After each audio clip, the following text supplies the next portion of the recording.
Hi, everybody. Before we get to another great interview, we could really use your help. IMDb, which is the entertainment database, recently named the Too Opinionated podcast one of its top 100 podcasts. This is a monumental feat for this program. We're a father and son team out of a small town in West Virginia, have been doing this for about 5 years. There's 15 million podcasts out there. About 40,000 of those get to the point that they're listed on IMDb. Out of those 40,000 out of the 15 million, we were ranked number 82.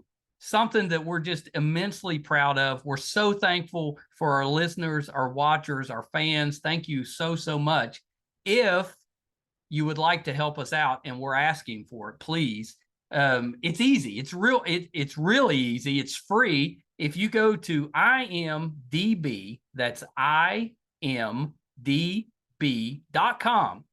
look up Too Opinionated Podcast, and just take a look at the page. That's all you have to do. I mean, you're welcome to look at the cast, look at the episodes so you can kind of see who's been on the program.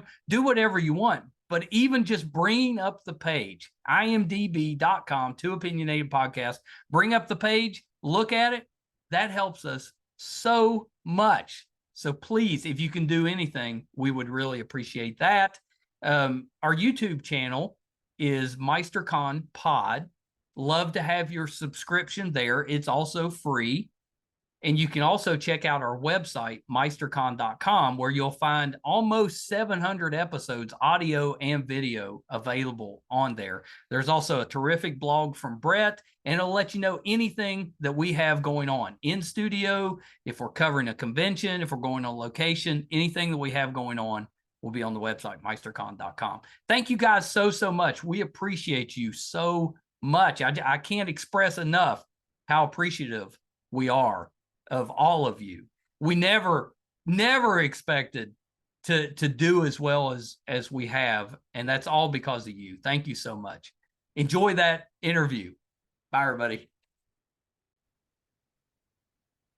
Hi, everybody. Welcome to another edition of Too Opinionated. So excited today. I've got actress Megan Peta Hill with me. So welcome, Megan. Hello. Thanks so much for having me. Excited to be here. I was like, Megan. I know, and I feel like you had to write it out phonetically too. I should just went with Meg. So yeah, because no foot to stand on with this one. Yeah, you know what? Honestly, I respond to either at this point, so you're good. No, we want it right. Your parents go to the trouble of naming you. We should get it right. This is true. Yes. And there really aren't any Megans in Australia. I didn't really know that was a pronunciation. Because they're all Megans. That's correct. That's right. Yeah. Mm-hmm. See, I'm learning. You saved me from just terrible embarrassment when I go to Australia. Not at all. I embarrassed myself when I moved. You've got, I don't really recognize an accent with you. So you've obviously are able to, can you turn it on, the Australian accent? Yes, I can. I have to think about it though. To actually talk like this, there's a part of my brain that's thinking about it. But the North American sound is way more natural to me now because I've been here 9.5 years now. So yeah, you kind of lose it over time. Yeah. And because I would say the majority of the characters I play are from North America. Yeah. North American audience. And so it sort of makes sense to lean. Have you had to do a West Virginia accent yet? I have not. And I am not excited for the day I have to try. Well, I was going to say, because you said you've been listening to the program, which, very sorry, but obviously you've been, inundated with this. I guess it's this West Virginia accent. I always knew I had one, but once I started doing a podcast and everybody was like, hey, where are you from? But it's a beautiful sound. I've been enjoying listening to your podcast. From the holler. From the holler? Yeah. Have you ever heard that term? No. Yeah, that's a West Virginia term because we have, if you're from back up in the woods somewhere, we say you're from the holler. Oh. Yeah. You're from the woods. So we'd say you're from the outback. Yeah. You say holler. Huh. See, now I'm learning things. And we say, I'm going to sit in the floor. We don't say on the floor. We say we sit in the floor. But why? I don't know. Why? Okay. I don't know why. I can only tell you that, 50 years I've been saying that. So it came from somewhere. And this isn't just a you thing. I was going to say, what if it's me? You're like, is this my mom? Is this what happened? Yeah. I've been talking wrong this entire time. You know what? Say it with confidence and I'll believe you. It's absolutely a West Virginia thing. That's the only way to do it. Mm-hmm. Mm-hmm. Yeah. And then I just hope nobody calls me on it. Hope nobody else from West Virginia listens. Nobody from West Virginia comes around. I've been chasing after Jennifer Garner because, she's from here. Mm-hmm. And I feel like we need to have that conversation in our native language. I think her accent would just come out more and more. I think it would. Chatting. Yeah. It's in there. I was going to ask you, when you talk with other Australians, does it come out? A little, yeah. And when I go home for sure, or if I'm talking usually about the beach or surfing or something like that, because I don't know, that part of your brain is sort of wired to a time in your life or an activity. And so, yeah, I would say, or if I'm really tired, then it'll slip out. Mm-hmm. Do you surf? Yeah. I body surf, like we chatted about. Yeah, exactly. I have surfed, but I've been in North America for a long time and I haven't had a bunch of opportunities. So I wouldn't say, I wouldn't call myself a surfer anymore, but I did grow up on the beach for sure. I've always said that if there was a body surfing Olympics, I could have made the team. Well, you need to prove that, you've put that down now. And I think you need to back that up with some. I got to back it up. Yeah. And I really think that the listeners should really, I'm going to tell you my sad body surfing story. It's very quick. I'm ready for it. When my wife and I first started dating, our first trip was to the beach. So we went to the beach and I'm out there showing off, my body surfing skills. Mm-hmm. And I caught this wave and it was like I had been shot out of a gun. I was going so fast. I mean, it was amazing. I was like, this is as fast as anybody has ever went, ever. And then I slammed into something. So I'm under the water and it hurt me. So I'm like, oh, I've killed somebody. I have hit somebody hard enough to kill them. And was it a child? Under the water, and it's my girlfriend at the time, but my soon-to-be wife, and I've hit her right in the stomach and just knocked all the air out of her. So she was like, snot was coming out of her nose, and she was just like, trying to gasp for air. And I'm like, oh, well, this relationship is over. Yeah, I got one date and I screwed it up. Oh no. Well, she must be a keeper if she stayed with you around. He was a little frosty to me the rest of that day, but after that, she was pretty good. And I didn't imagine. I was like, I'm just happy you're still here. She sounds like one tough lady, that's for sure. All right, so Megan, let's start this way. You've listened a few times, so I normally will ask how you got into acting or what got you into the entertainment business. Difficult business, so why did you want to go into it? Gosh, yeah, it's definitely a very difficult business and industry, and there have been moments of doubt, I'm not going to lie. But I'm very fortunate to have the family that I have who have just supported me every step of the way. And even in moments where I've been like, you know what, this is too hard. I don't want to do this. And like, this hurts too much. There's so much rejection. They've always just been like, why don't you just give it a little longer and see, they've got this. That's little pretty bit of good on their part. Cause most times families are like, well, what's your backup plan? You got a plan B. Yeah. I mean, they definitely were like, you're getting a degree. It can be in anything you want, but you're getting a degree, which I'm very grateful for.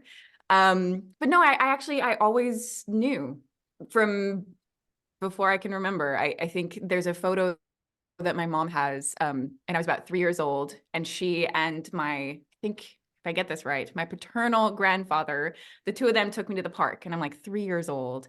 And I said, Mom, take my picture. And I go running over to this bench and I sit on it and I put my feet up and then I put my hand on the back and I lean back. And so I've got this photo of me at 3 years old. My mom is like, that's the moment that I knew. And at one point when I was really done with the industry, she's like, she walked me over to look at that photo that was on the wall, and she's like, you can't give this up. You love it too much. So I've just always parenting. Oh yeah, I'm very lucky. That's pretty great. What would you be doing if you weren't an actress? I think I would be an awful human being. I have no idea what I would do. I would be useless. You could podcast with me. We'll do like we'll travel the beaches in the world to find the best body surfers. See, now this I'm excited about. This I could do. A body surfing podcast. I'd like that. No, honestly, what I would do, because I did think about this. There was a period of I would say like 2019, where I was really kind of, okay, I need to go and explore something else. And I was looking at physiotherapy and things like that. But I think I would actually go into therapy. I think, yeah. That's pretty good. Yeah, I think that's great. But so you were doing that in 2019. So then 2020 hit, and you weren't like, okay, I should have just went. Yeah, that probably should have been the time. But no, life circumstances and things like that, I never pulled the trigger on going back to school. Obviously with the pandemic and all of that. And then oddly enough, and I feel very odd about saying this, but the end of 2020 career-wise for me was great. And I feel weird about saying that. I get it.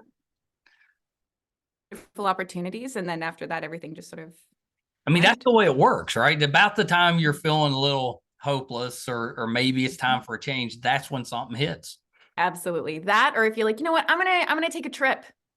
And you book your flights and you do all that, and then it's like, so you have to be on set tomorrow in Mexico, and you're like, okay. Yeah, all right, never mind. Yeah, I'll just cancel those tickets. It's fine. Yeah. 2020 was really good for us as a podcast. I'd have given it up if we could have skipped all that, but everybody was home, so I didn't get a lot of no's. They're like, no, we got nothing else going on. Yeah, absolutely. So you're like, sure, I'll come and chat with you for an hour. That sounds great. Yeah. Well, just as a fan, very happy that you're still acting. I think you're so talented as an actress. My wife and I, we catch you all the time on stuff. We iZombie, X-Files. Yeah, I think you showed up on there. You had a supernatural appearance. It's like all the nerdy stuff. All the nerdy. Yes, I'm a big time nerd. I'm not going to lie about it. I'm very grateful for the jobs that I've had. But I think too, like Vancouver is sort of one of the cities for those types of shows. Well, it is. And I never knew that until I started the podcast. But yeah, Vancouver, Toronto too for some things, but Vancouver especially, it's loaded with all the sci-fi and nerdy shows. Absolutely. So that's part of the reason why. Yeah, but that's pretty great. Well, see, Kung Fu, you were on there.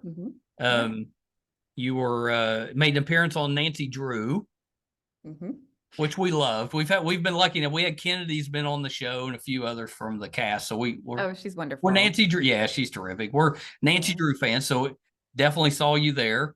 Yeah. When I was kind of doing my research, getting ready for today's interview, I was like, well, heck, I've seen all these. I'm in everything. Yeah. Oh, I didn't even mention Flash. Yep. I'm a comic book guy, and I didn't mention Flash, but loved you on there too. Yeah. That was a dream job. I was very lucky to work on that show. To get to play a supervillain was the career highlight. I'm not going to lie. It was pretty great. It's pretty great. Well, and as you may or may not know, you've listened to a few of the episodes, but back in the 90s, I owned comic book stores. That's what I did. So I'm kind of like comic book snobby when it comes to the adaptions. But I thought Flash and the CW, they did really good with. I think so. Yeah, I feel like they honor enough of the original comic books while also still going, this is a new piece of art and we can make something new with it. So I think they walk that line. They did really well. And I mean, the CW's got their formula. There's a lot of angst and some teen drama, that type. You've got that in there, but as far as their heroes and villains, I thought they did really good adaptions. Absolutely. And they know who their target audience is, and they know how to appeal to them. It's got such a huge fan base. Yeah. And it was one, I shut down my comic stores when Marvel Comics went bankrupt. So it was 96. They went bankrupt. They sold off all their stuff. And I was like, okay, it's over. So I got out. And I always regretted that because my son came along and I didn't have that to share with him. So that's part of that kind of led us to the podcast with that. But before the podcast, it was shows like Flash, Green Arrow, or Arrow was another one where we would do that stuff to kind of share the things that we enjoy together. And eventually it led us to here. So, no complaints. No complaints. I know, isn't it funny? Life takes you somewhere and you're like, okay, this actually worked out the way that feels really good. And it was sort of meant to be in a weird way. Worked, one of the reasons I loved comic book stores was just because of the people coming in where you would just talk nerdy stuff. You're just talking with people that love the same things you do. A lot of fun. So I miss that. So it's nice to kind of reconnect with the podcasts so that we can do some of that. If we want to sit down just two of us and just talk about nerdy stuff, we can do that. Throw it out there. Absolutely. And I think it's so nice to have those spaces. And when We Are Zombies sort of came my way, the first thing I did was go to the comic book store. And speaking of comic book movies. Speaking of comic, nice segue there. Nice segue. I see what you're doing. That's right. I'm only about halfway through. So I got actually sent the screener. So I've been watching it, but I haven't finished it yet. But I'm loving it so far. Loving it. Well, you are in for a treat. You're the big final act is pretty spectacular. Oh, I can't wait. Well, and it's Derek Johns is in it. He's been on the show, and I love him. He's such a good actor. It's good. And I've read the source material. So like I said, I'd be a little snobby with it. I'd tell you if I didn't like it, but I liked it. It was really good. So far. It's nice. Yeah, because I think so. RKSS, the directors and writers of the screenplay, I think, again, they sort of pulled really nicely from the original comic books, but then put so much of themselves into these three characters. There was actually, I think it was maybe in our first week of filming, Derek, Alex, the other lead actor, and I were sitting around eating lunch, and we're sort of looking at each other and then looking at the three directors and then looking at us and going, okay, I see what's happened here. Okay, copy that. Yeah. I mean, they're so talented as far as writing and creating. I mean, everybody loved Turbo Kid. That was awesome. Oh, yeah. And it was so weird and just different. And so as soon as I saw that, I was like, okay, it's probably going to be good. Yeah. And it has been. It is terrific. Yeah. What I love about working with them and their writing style and their creative style is it's so unique. Like I don't know. I don't know any other filmmakers or creators that have that exact same sensibility of gore and comedy and heart and family. And it's so special. Yeah, you don't get the gore with all the rest usually. It's kind of nice, because it does. Like for me, I'm a big chicken. I don't do good with gore, but as long as if you break it up with a little bit of comedy in there, it helps.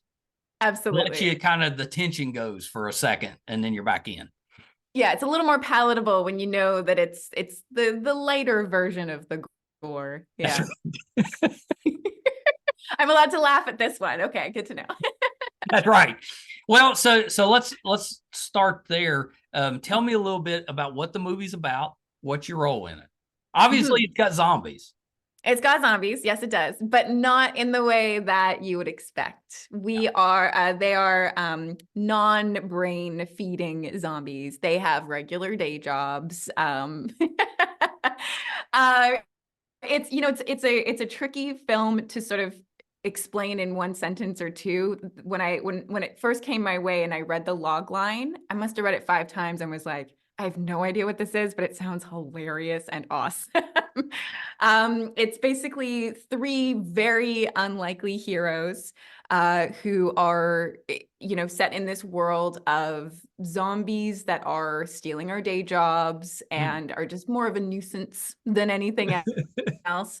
And we go on this adventure to save our grandma. And that's sort of it, with about a million other things going on in the background. So. I mean, that pretty much explains it. I mean, that's basically the movie. That's basically the movie. Yeah. You know, And so which it would be a funny movie anyway, but then you've got zombies on top of it.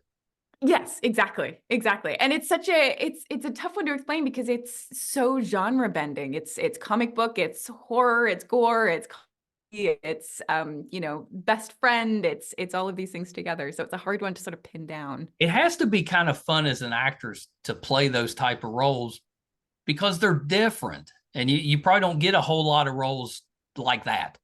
Absolutely not. No. And Maggie is quite different to me, which is always which is always very fun to play.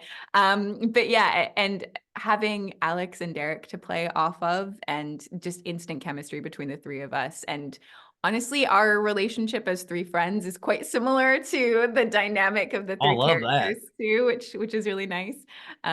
Yeah.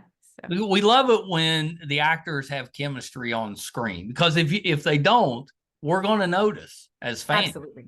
You know, you can pick up on that stuff. You may not know exactly what's wrong, but it affects how you enjoy the movie or TV show.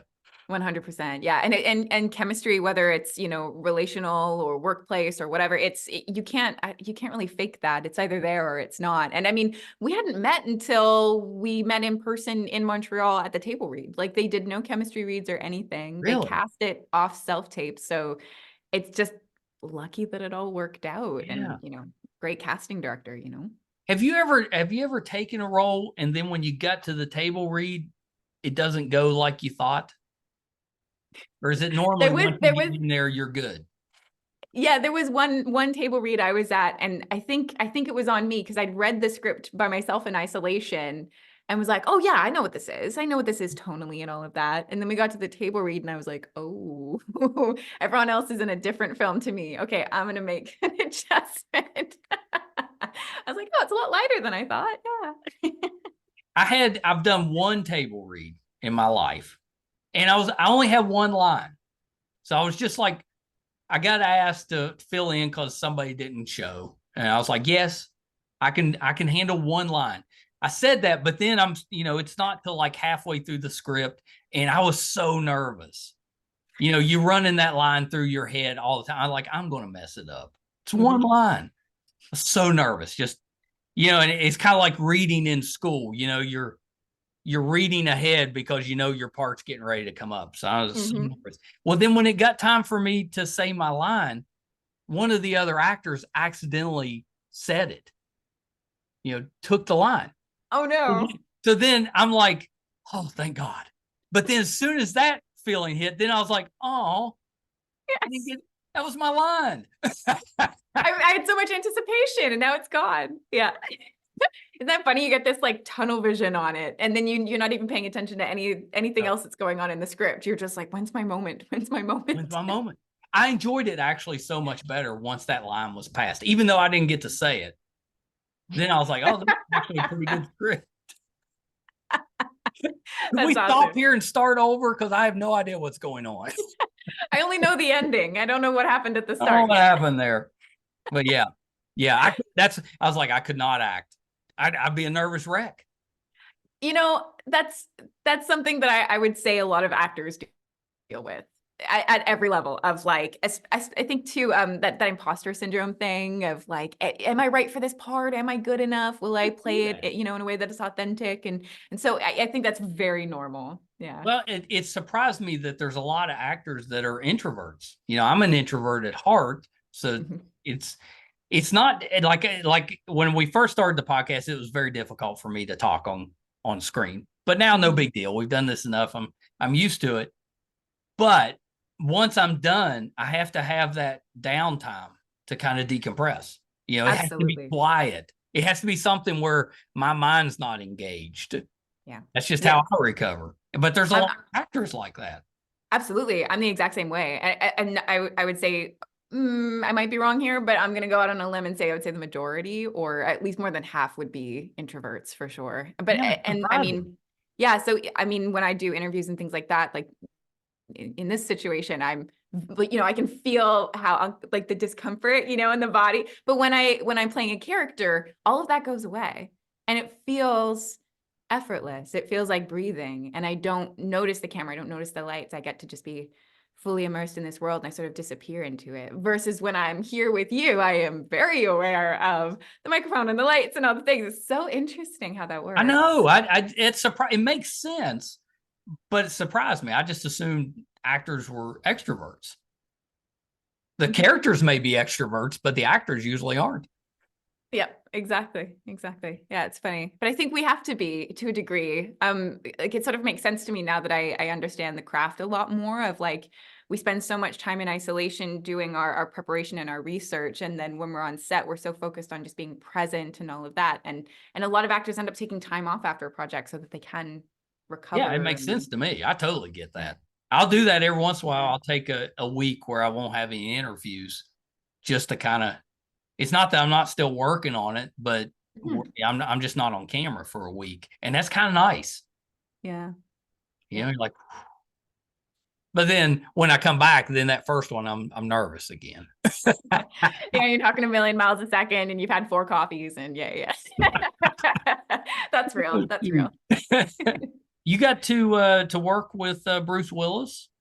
I did. I mean, that's pretty great. I mean, it would be incredible regardless, but just understanding, what he's going through now, it just makes it that much more, I think, memorable. I mean, that's kind of like a bucket list. Absolutely.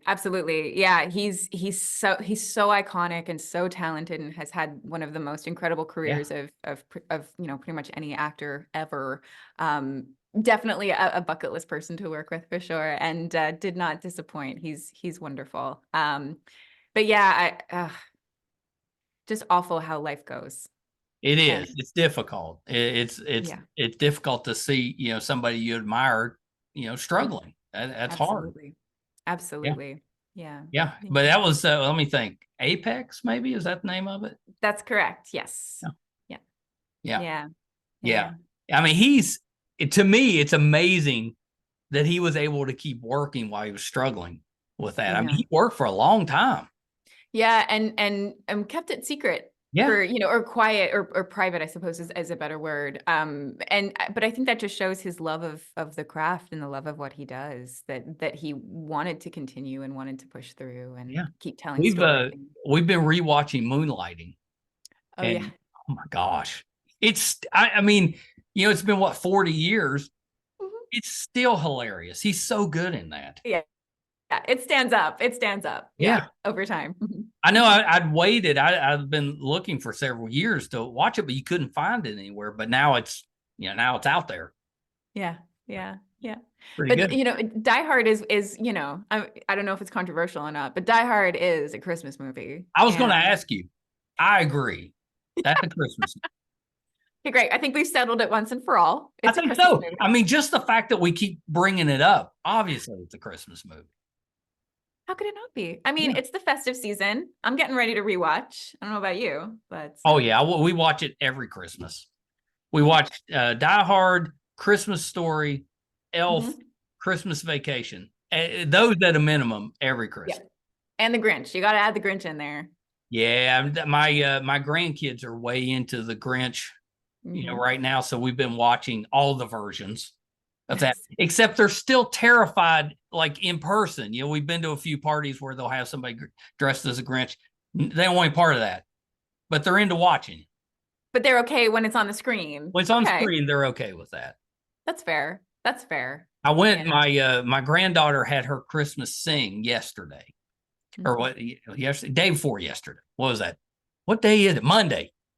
Yeah, today's Wednesday. So so she had Monday. So we went to see her, and they, at the very end of it, the teacher comes out and she said, "This next one is everybody's, in the class's favorite song." So it was the Grinch. It was that song. So they start singing it. Well, they had another teacher dress up as the Grinch, and they were coming in and were supposed to be, stealing the presents while the kids were singing the song. As soon as the Grinch shows up, all the kids start crying. I mean, like screaming, crying. Oh, no. I'm like it doesn't seem like their favorite. Oh no. It's tough with little ones because you just don't know which way they're going to go. I watched Monsters, Inc. with 3 of my nieces, and they're 3, 7, and 10. 10-year-old, no problem. 7-year-old, there's moments of scary. The 3-year-old was like, Yeah. you know, you just don't know. You can traumatize kids with that stuff. Absolutely. And you're like, I thought it was a fun, colorful, we're supposed to like the monsters. I went to the drive-in theater when I was little. So we're going with my parents and my brother. He was my younger brother. And the second movie was Bambi. And for years, I mean, it took him years to recover from that. It just upset him so bad. And he was just a little guy. That's a traumatic scene, though. Like, I think that film traumatized a generation. Oh my God. That one and Old Yeller. Yeah. Gosh. Brutal. Just tear your heart out. Why not? And let's do that to children. But I feel like that's sort of a trope when you look at those animated films and even live action films for kids of like, lost a parent or lose a child or something like that. It's such a common trope. With Disney, it always seems like it's the mom. Yeah. Leave the mothers alone. Yeah. They deserve to be there. Yeah. Oh, good Lord. Yeah. I know. So We Are Zombies, where can we see this? When's it coming out? Hopefully soon. I'm very excited. We don't have an official release date yet. It's still doing the festival circuit right now. That's fun though. Festival circuit's fun. Yeah, it is really fun. Yeah, I went to when it had its world premiere in Montreal, the Fantasia Film Festival, and it was fabulous. It was fabulous because the audience, they're such fans of RKSS because they're from Montreal, and so it was a wonderful experience. But so it's currently doing that, and hopefully very soon in the new year we'll have an update for everybody. I know, it's exciting. It's exciting. Yeah. Pretty exciting. Yeah. You're typecasting yourself as just a comic book person. So we got I'm not going to say no to that typecasting. That sounds terrible. Does somebody want to call Marvel? You've done DC. Maybe Marvel will come calling. I mean, my phone's on loud, so anytime they want to just give me a buzz, it's cool. I'll answer. Yeah. I think so. Well, I didn't even think iZombie came from a comic as well. Mm-hmm. So you've definitely had the experience in the genre. Yes, I'm definitely a fan, and I am a very proud nerd. So I'm here for all of it. Yeah, you should be. We loved you on Big Sky. I forgot about that one. Oh my gosh. Gosh. Well, I love David. David E. Kelly he's so talented as just a writer, a creator. So we checked that out, and it's so good. It's such a good show. It's such a good show. And that pilot, good Lord, no spoilers, but yeah, that pilot. I interviewed Dee Dee Pfeiffer and before the show came out, and she came on, she's like, you got to watch this show. It's so good. So I was like, okay, I'll check it out. And she was right. It's really good. It's so good. Yeah. Twisty. Performances in there. Sorry? I said it's twisty. Twisty. Yeah, you have no idea what's going to come. And some of the performances are so strong and so heartbreaking. And yeah. It was kind of like the old serials, because it's like every episode ends on a cliffhanger. Yep. Yep. Next week to find out. Exactly. Yeah. I'm watching a show at the moment. I'm watching The Expanse for the first time. Oh my gosh. One of my favorite book series. And the show is so good. It's so good. Yeah, I'm doing both. I'm listening to the audiobooks and I'm watching the series, and I'm trying not to get any spoilers. But at the end of every episode is something massive happens, and you're like, oh, I can't not watch the next one. So I love The Expanse.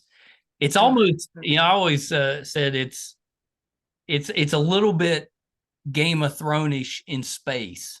Mm-hmm. Just because all the political stuff they have in the background. Well, and So the two guys behind it, one of those was like a co-writer with George Martin, and the other one was his assistant.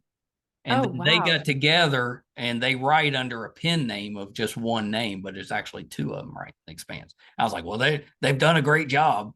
Yeah, I didn't know that. That's so interesting. Yeah, it's written so well, and it's interesting listening to. There's a podcast with one of the writers and one of the lead actors, and they talk through the episodes, and it's fascinating to see where the changes are and why they make the changes from what's in the book to what's in the episodes. And that's fascinating. See, I told you, big time nerd right here. I'm very impressed.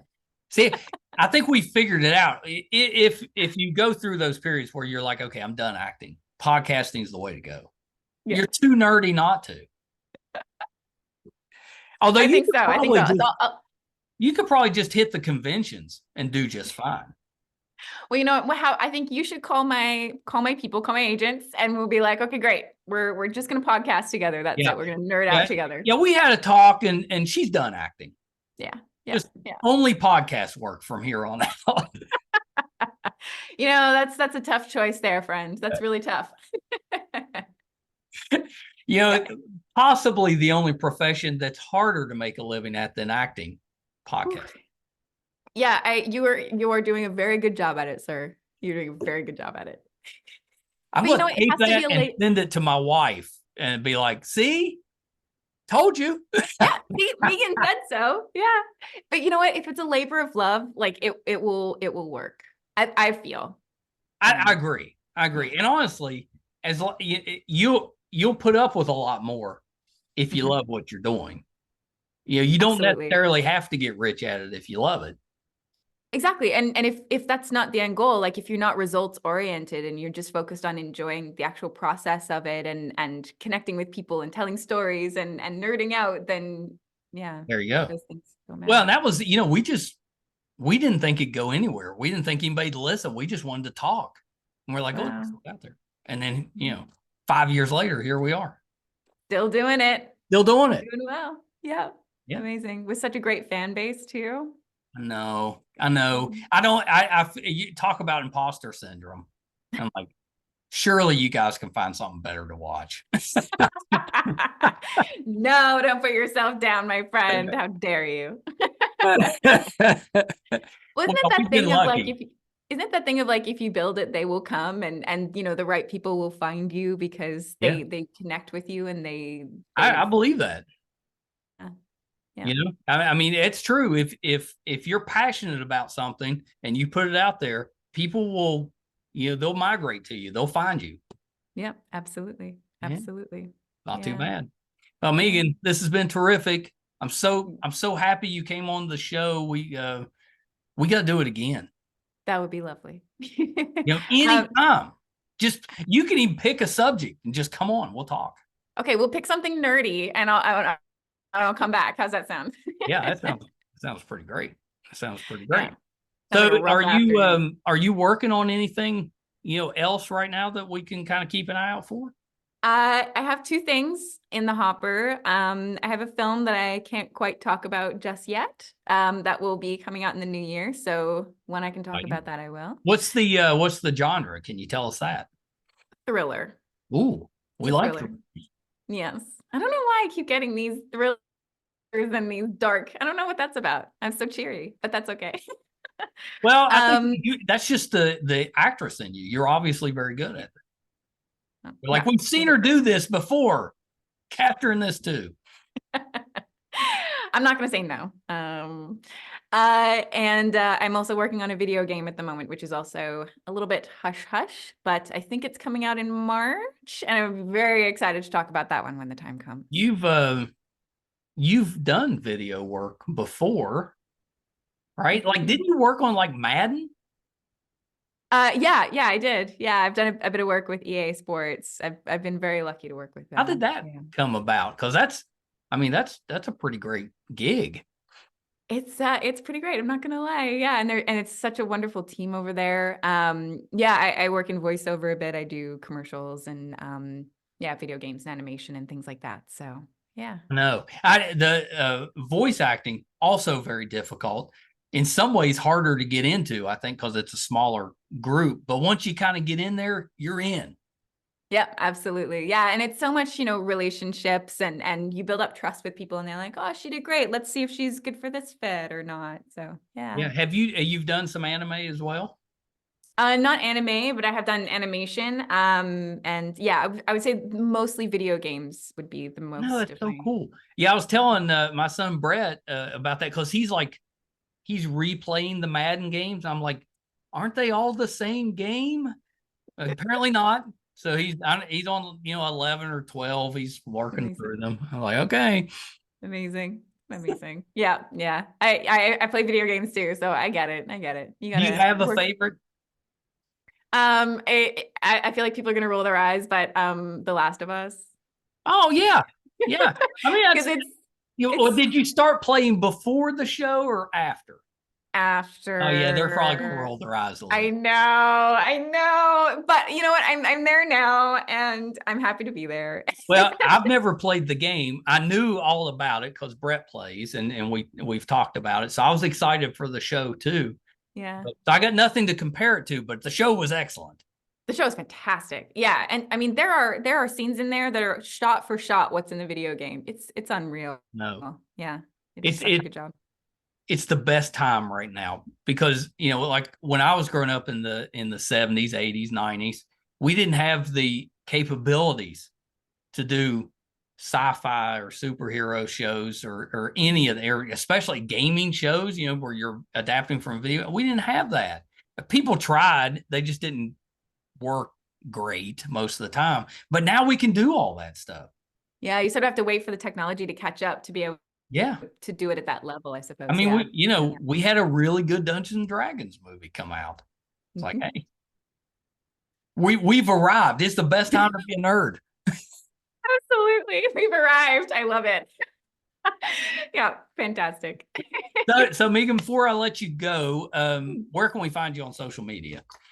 I am old school. I'm on Instagram at Megan Peta Hill. That's it. I'm just an Instagram. Yeah, that's the best one.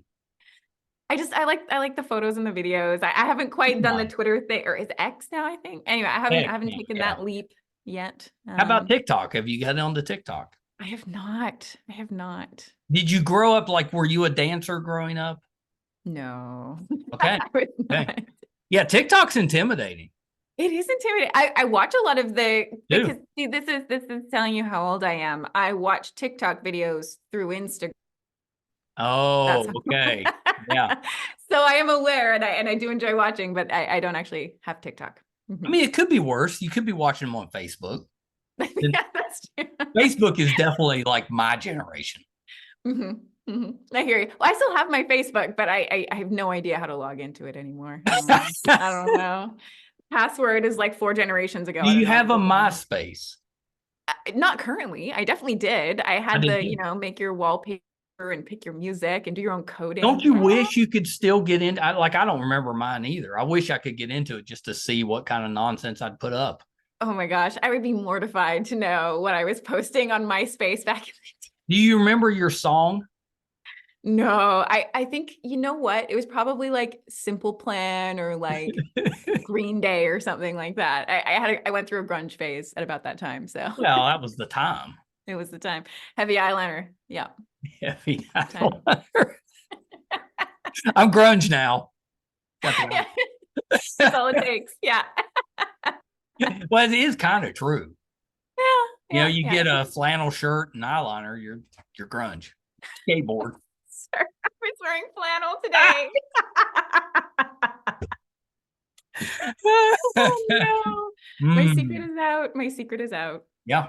Well, definitely. Let's do this again. Just reach out anytime. We'll get you back on. Sounds wonderful, my friend. Thank you so much for having me. It's been great. All right, hold on one second. How terrific was she, Megan Peta Hill? Absolutely love that. She's terrific, and it just, I'm very easy to get along with. She said, "Oh, I've been watching some of your show," and I'm like, "Oh, that's so nice." She was elevated in my eyes that she suffered through the podcast before she came on. That's pretty great. And she was terrific. Please support her and the movie We Are Zombies. If you're a comic book fan, especially, or a zombie fan, comedy fan, you're going to enjoy this. It's from the guys that brought you Turbo Kid, which is one of our favorite cult movies. Love that one. You're going to have a blast with it. The graphic novel is really good too. So if you want to go and check that out, please do. But make sure you support the movie when it comes out. It's also got our good friend Derek Johns from The Boys. You know, he was Love Sausage on The Boys. He's so funny, such a good guy, just like Megan, just a good person. Definitely go and support her. I think we talked about most of the things that she has done. She was also in The Magicians. I should have brought that one up. My stepdaughter, that's one of her favorite shows. I should have mentioned that one. She was in Open Water 3. She did had a little appearance as a nurse on the Chronicles of Narnia, Voyage of the Dawn Treader. And I think I didn't mention Riverdale. I talk in all these comic book movies, didn't mention Riverdale. So she's done iZombie, Flash, Riverdale, We Are Zombies. And she's also like watching The Expanse right now. You know, I talk about that all the time. You know how big a fan I am of The Expanse. Just terrific. Absolutely had a blast on that. I hope you did as well. If you're finding us for the first time, thank you. So glad you're here. There's a couple easy ways you can support us if you're inclined, and we would love to have the help. If you prefer to watch, our YouTube channel is MeisterCon Pod. Please subscribe. Really helps us out. It's free. If you're a listener, wherever you listen to your podcast at, just subscribe there. That'll help us as well. Our website is meistercon.com. Today we posted episode 702. You can find all of those audio and video on our website. So please check us out there, meistercon.com. Thank you guys so much. Till next time. Bye, everybody. Hi, everybody. I'm once again here to ask for your support. It's been a big year for the Too Opinionated podcast. Back in February, we got to live out a dream, moderate for William Shatner here in our hometown. In May, we passed 100,000 downloads on our YouTube channel, and we followed that up in June with 50,000 downloads on the audio side.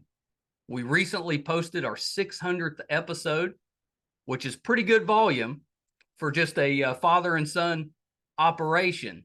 You know, not too many podcasts can keep that volume up. We've been doing this now for 4.5 years, 600 plus episodes.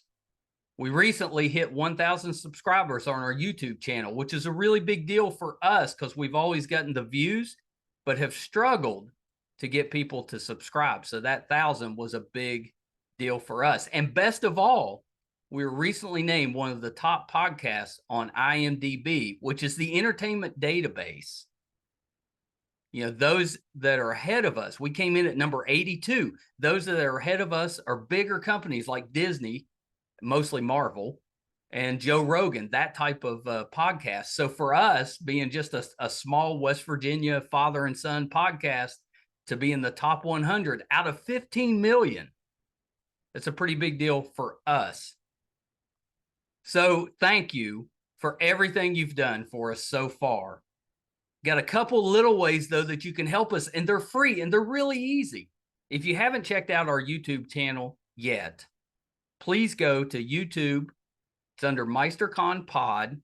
Just hit subscribe. It's free. Doesn't cost you anything. Really helps us a ton. And maybe even more important, if you could go to IMDb, imdb.com, look up the Too Opinionated podcast, and just look around the page. Just having that traffic on the page really helps us out. So that's a couple easy ways that you can support us, even if you're not listening or watching all of the time.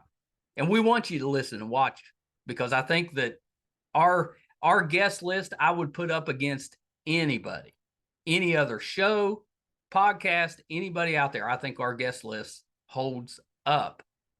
So please check us out. You probably will find somebody that you like, or maybe somebody that you didn't know you liked, but kind of discovered them on there. There's tons of that. If you're into music, we have that too. If you like books, we've got authors on there. If you're more into what goes on behind the scenes in the entertainment world, you know, we've got producers, directors, video artists, anything you can think of that happens behind the scenes, we've had them on the show. So definitely check us out. Thank you guys so much. Until next time. Bye, everybody.